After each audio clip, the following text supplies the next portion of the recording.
La nation arc-en-ciel.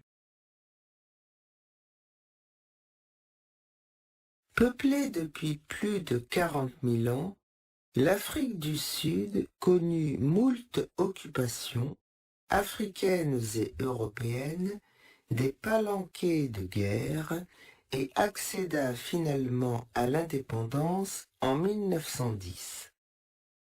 Cependant, la minorité blanche instaura un système très inégalitaire contre lequel, dès 1912, fut fondé l'ANC, Congrès national africain, système qui aboutit en 1948 à la politique de l'apartheid. Une des figures les plus emblématiques de l'ANC fut Nelson Mandela, qui, lorsqu'il naquit en 1918, portait le prénom Xhosa, signifiant littéralement « fauteur de troubles ». Qui eût pu alors prévoir la destinée hors du commun de celui que les missionnaires rebaptisèrent Nelson et qui, devenu avocat, ouvrit son propre cabinet et adhéra à l'ANC.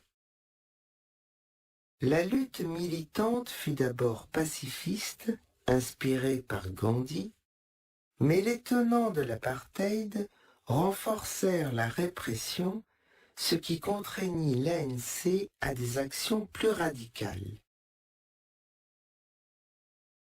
Arrêté, Mandela fut condamné à la prison à vie en 1964 et, au cours de ses longues années carcérales, il évolua pour prôner des négociations plutôt que la violence.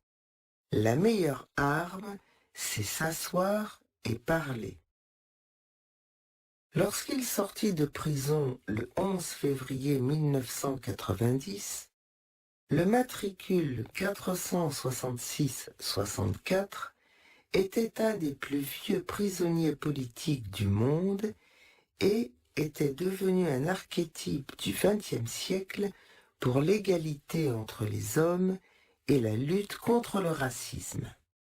Prix Nobel de la paix en 1993, élu président en 1994, Madiba, de son nom clanique, comme il aimait qu'on l'appelle, se retira de la vie politique en 1999 et mourut en héros en 2013.